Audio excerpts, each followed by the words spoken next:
Sa episodyong ito, makikita natin ang mga tao na nagtitipon sa labas ng kanilang mga bahay, nagsasaya habang sabay-sabay nilang isinisigaw ang pangalan ng Snow Blossom Blade. Habang patuloy silang nagdiriwang at naghihintay sa pagdating ng Blade Master, biglang may lumitaw sa tarangkahan. Isang figure ang lumitaw, at agad na napuno ng sigawan at tuwa ang buong paligid. Isang lalaki ang sumigaw, ang Snow Blossom Blade ng 12 martial blossoms ay bumalik na, dala ang ulo ng isang demonyong tao. Isang lalaki ang hindi mapigil ang humanga at nagtanong, paano nagawa ng Jaegal clan na makapagpalaki ng ganitong klaseng mandirigma? Isa pang lalaki ang tumango at sumagot, tama. Narinig ko rin na baliw daw sa martial arts ang bayani natin. Habang patuloy ang paghihintay sa bayani, may isang nagtanong, ang pangalan niya, Jaegal Chongyang, hindi ba? Sa gitna ng dagsang tao, marahang naglakad si Chongyang, ang bawat hakbang niya ay puno ng kumpiyansa at kasanayan. Ngunit sa kabila ng ingay ng paligid, isang misteryosong lalaki ang tahimik na nakamasid sa kanya mula sa malayo. Ang lalaking iyon ay walang iba kundi si Hwarin. Malalim ang kanyang titig kay Chongyang, tuwid ang kanyang tingin, walang bakas ng emosyon sa kanyang mga mata. Biglang lumingon si Chongyang at napatingin kay Hwarin.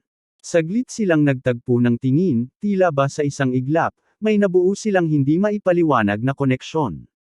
Balik tayo sa kasalukuyan. Tahimik na pinagmamasdan ni Hwarin si Chongyang, na kasalukuyang nagsasanay sa kanyang espada. Nakikita niya ang mga bakas ng matatalas na hiwa sa paligid, patunay ng matinding pagsasanay na pinagdaanan ni Chongyang upang makamit ang kanyang titulo bilang Snow Blossom Blade. Sa edad na 40, isa na siya sa 3 pinakamalalakas na babaeng martial artist. Muling nagseryoso ang ekspresyon ni Hwarin, alam niyang nalampasan na siya ni Chongyang pagdating sa husay sa espada. Biglang lumapit ang isang lalaki at tinawag si Chongyang, si Jokgwang. Mabilis siyang tumakbo papalapit, masiglang binati si Chongyang. Ngunit, nanatili lamang itong walang ekspresyon, malamig ang kanyang titig. Diretso niyang tinanong si Jokgwang, bakit ka na naman nandito? Hindi ka ba nagsasawa sa kakabisita? Umiti lamang si Jokgwang at sinabing, gusto lang kitang makita. Pero bago pa niya matapos ang kanyang sasabihin, biglang pinigilan siya ni Chongyang. Sa malamig at seryosong boses, sinabi niya, may fiancé na ako. Maya-maya pa, may napansin siyang isang figure sa malayo, isang lalaking nakatayo, tila pinagmamasdan sila. Napaisip siya, si Hwarin ba yon? Agad siyang tumakbo palapit sa lalaking iyon. At nang mas lumapit siya, nakita niya ang nakangiting si Hwarin. Napatigil siya at nagtanong, ikaw ba talaga yan, Hwarin? Umiti lang ang lalaki at malumanay na binati siya. Matagal na rin simula noong huli tayong nagkita. Hindi mapigilan ni Chongyang ang kanyang pagtataka, paano ka napunta rito? Maayos na ba ang kalagayan mo ngayon? Umiti si Hwarin, kakagaling ko lang sa sakit kamakailan. Sa ngayon, naglalakbay lang ako sa iba't ibang lugar. Saglit siyang tumigil, saka idinagdag, dumaan ako para makita ka. Naging seryoso ang ekspresyon ni Chongyang. Mananatili ka ba rito ng ilang araw? Bahagyang nagulat si Hwarin sa tanong na iyon, ngunit agad din siyang ngumiti. Hindi, sagot niya, aalis na ako bukas ng umaga. Nandito siya para makita si Chongyang. Pareho nilang ramdam ang pananabik sa muling pagkikita, ngunit tila walang salitang sapat upang ipahayag ang kanilang nararamdaman. Nagbukas ng bibig si Hwarin, tila may nais sabihin kay Chongyang. Naghintay si Chongyang, umaasang maririnig kung anuman ang nais iparating ni Hwarin. Ngunit, sa halip na magsalita, biglang nagbago ang isip ni Hwarin. Wala, bukas na lang natin pag-usapan pagkatapos ng iyong pagsasanay, sabi niya. May gusto akong sabihin sa'yo. Bahagyang naguluhan si Chongyang sa mga sinabi ni Hwarin. Ano kaya ang nais niyang iparating? Samantala, si Jokgwang ay tahimik na nanlilisik ang mga mata. Mahigpit niyang hinigpitan ang kanyang kamao, halatang hindi siya natutuwa sa nangyayari. Tila ba wala siyang halaga sa eksenang ito, at hindi niya matanggap iyon. Kinagabihan, sa Jaegal Guest House. Tahimik na nagbabasa si Hwarin ng isang lihim na martial arts book, isang sinaunang kasulatan na nakuha niya mula sa isang kuweba. Bigla siyang nakaramdam ng presensya sa kanyang harapan. May aninong nakatayo sa kanyang pintuan. Dahan-daang bumukas ang pinto, ngunit nanatili lamang na kalmado si Huarin, tila hindi man lang nagulat sa pagpasok ng hindi inaasahang panauhin. Sa halip, diretso niyang tinanong, may kailangan ka ba? Tumantad sa liwanag ang bisita, si Jokguang, na ngayon ay nakaupo na mismo sa harapan ni Huarin. Matalim ang tingin ni Jokguang kay Huarin, seryoso, matigas. At sa hindi inaasahang pagkakataon, bigla siyang nagsalita. Mahal ko si Miss Chongyang. Hindi nag-angat ng tingin si Huarin mula sa librong binabasa. Sa malamig na tinig, sumagot siya, ang tapang mo namang sabihin yan sa akin. Napakuyom ang kamao ni Jokguang sa inis. Balak mo ba talagang pakasalan si Chongyang? Tanong niya, puno ng hinanakit. Ngunit, hindi sumagot si Huarin. Sa halip, malamig niyang sinabi, wala ka ring modo. Napangisi si Jokguang, bahagyang sumandal sa kanyang upuan. Alam mo namang mahal ni Chongyang ang martial arts, aniya. At dahil doon, hinahangaan niya ang lakas. Ngunit agad na nagdilim ang kanyang mukha nang idagdag niya, at ang totoo niyan, mas mahina ka kaysa sa akin, Huarin.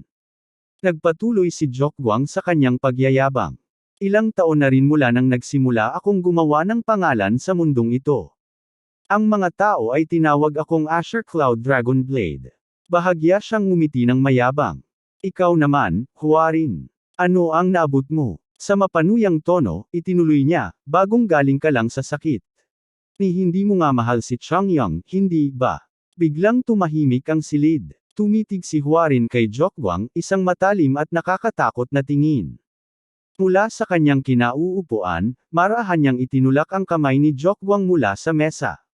Napalunok si Jokguang, bahagyang kinabahan sa naging reaksyon ni Huarin. Walang bakas ng emosyon sa mukha ni Huarin nang sabihin niya, kung tapos ka nang magsalita, umalis ka na. May binabasa pa akong libro. Nag-init ang dugo ni Jokguang sa sinabi ni Huarin.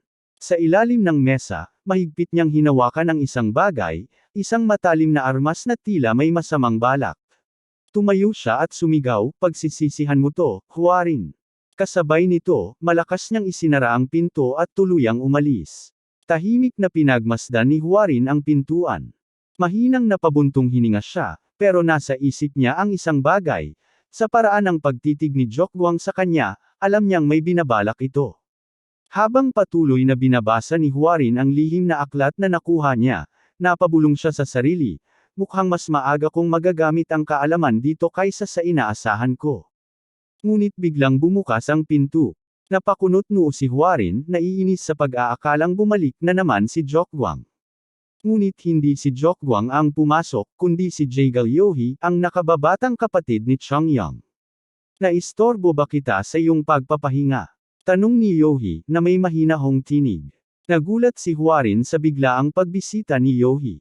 Anong ginagawa mo rito sa ganitong oras?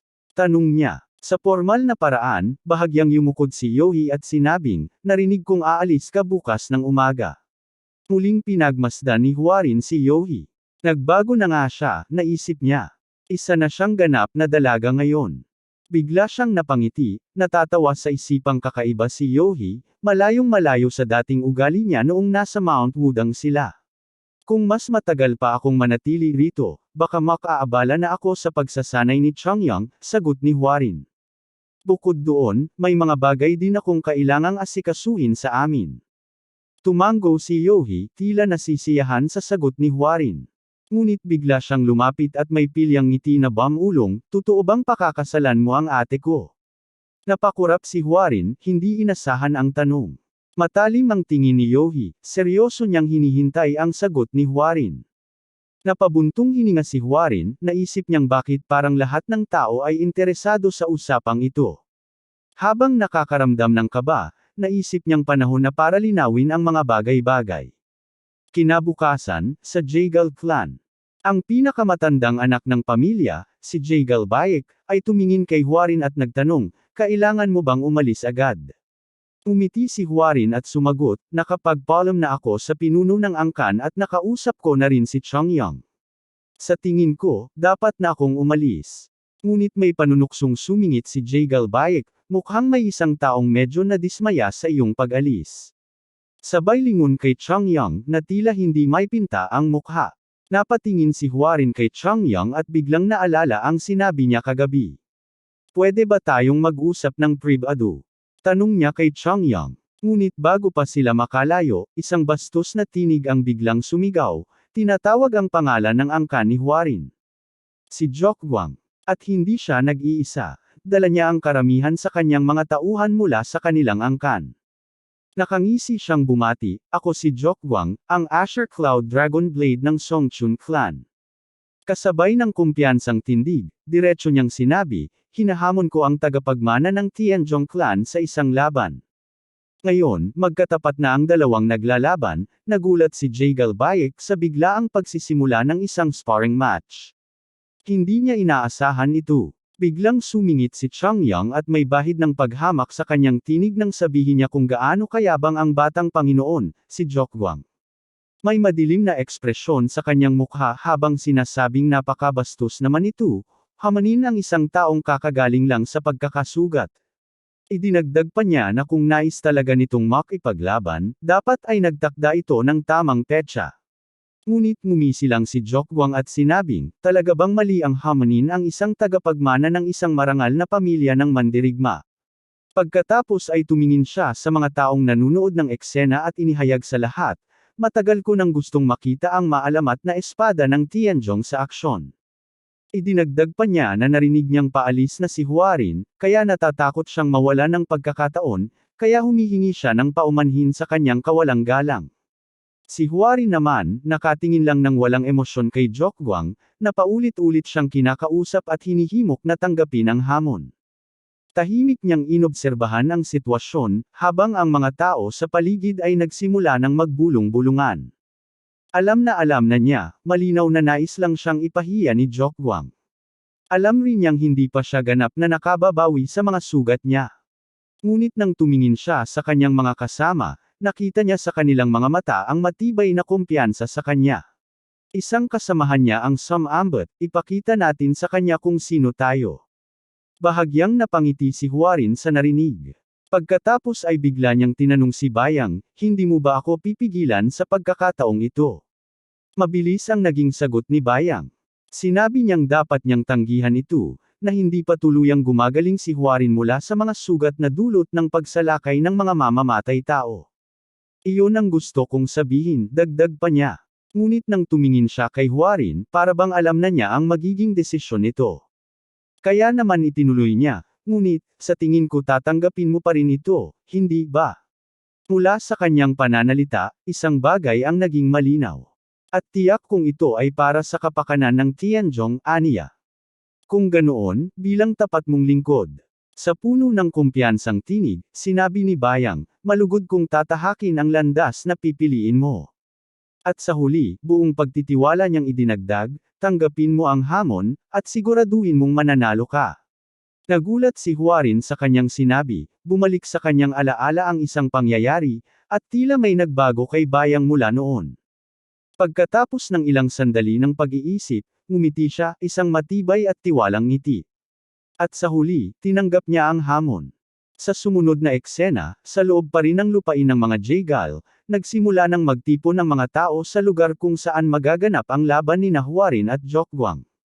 Dahan-daang lumapit si Yohi at ipinaliwanag sa lahat ang mga patakaran ng laban. Sinabi niyang dahil isa itong palakaibigang tunggalian, maaaring gumamit ng panloob na enerhiya, ngunit hindi pinapayagan ang pagpapalabas ng espada aura o mga teknik na may intensyong pumatay. Idinagdag pa niya, matatalo ang sinumang mabasag ang espada o mabitawan ito mula sa kanyang kamay. At kung ang espada ay mabasag dahil sa matinding enerhiya ng kalaban, ito rin ay ituturing na talo. Matapos marinig ang mga patakaran, ngumiti si Jokguang. Iniisip niyang ito ay pabor sa kanya.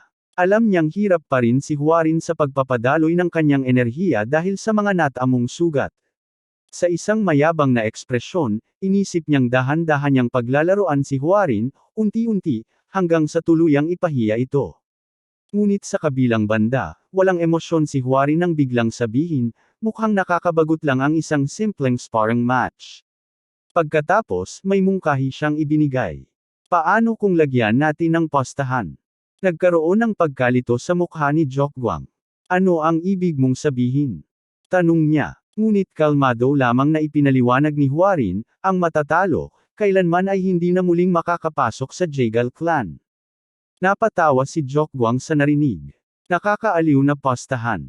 Aniya. Walang pagdadalawang isip niyang tinanggap ang hamon. Sigurado ka ba sa sinasabi mo? Sa mayabang ng ngiti, kinumpirma ni Jokguang, ibig sabihin, hindi ka na makakabisita sa Jegal clan kailanman. Ngunit simpleng ngumiti lang si Huarin at sinabing, ang isang pusta ay dapat tuparin. Nagulat si Yohi sa kanilang naging kasunduan. Iniisip niyang kung manalo si Huarin, hindi na makakabalik si Jokguang sa Jegal clan. Ngunit kahit matalo siya, mananatili pa rin siya sa piling ng kanyang kapatid, kaya't hindi naman malaking problema ang lumayo sa clan. Samantala, humanga si Jegal Bayek sa desisyon ni Huarin. Napagtanto niyang mabilis nitong nakalkula ang sitwasyon. Maya-maya pa, inanunsyo ni Jegal Bayek, ang dalawang kalahok ay dapat nang maghanda. Pagkatapos ay idinagdag niya, ang laban ay magsisimula na. Sa sandaling marinig ito, nagsimula ng magsigawan at maghiyawan ang mga tao, nagkakagulo sa pananabik. Makikita sa kanilang mga mata ang matinding kasabikan na masaksihan ang labanan sa pagitan ng dalawang makapangyarihang angkan. Samantala, ang magkapatid na Jegal ay nakatuon ng tingin kay Huarin. Biglang nagtanong si Yohi sa kanyang nakatatandang kapatid, sa tingin mo, sino ang mananalo? May bahagyang pag-aalala sa boses ni Yohi nang sabihin niya, tiyak na si Huarin ang mananalo. Siya pa rin ang nakaligtas laban sa mga mamamatay tao. Ngunit kabaligtaran ang naging sagot ni Jegal Bayek. Matalo si Huarin, sagot niya ng diretsyo. Nagulat si Yohi sa narinig. Ano? Tanong niya, hindi makapaniwala. Ipinaliwanag ni Jegal Bayek, si Huarin ay nakatakdang maging dakila. Iyon ay hindi may kakaila. Ngunit muli niyang inulit, ngunit sa laban na ito, tiyak na matatalo siya. Dagdag pa niya, hindi pa siya lubusang gumagaling sa kanyang mga sugat, at higit sa lahat, ang kalaban niya ay si Jokguang. Si Jokguang ng Songqian sect. Ang kanyang espada ay umaalingaw na parang alulong ng isang dragon, at ang enerhiya ng kanyang espada ay dumadaloy na parang bughaw na ulap, iyan ang pinagmula ng kanyang pangalang Pandigma. Sa seryosong tono, ipinaliwanag ni Jegal Bayek, oo, mayabang ang personalidad ni Jokguang, ngunit matagal na siyang aktibo sa murim. May sapat na siyang karanasan. Ang kanyang kakayahan ay maitutulad sa mga tagapagmana ng iba pang prestihiyosong sekta.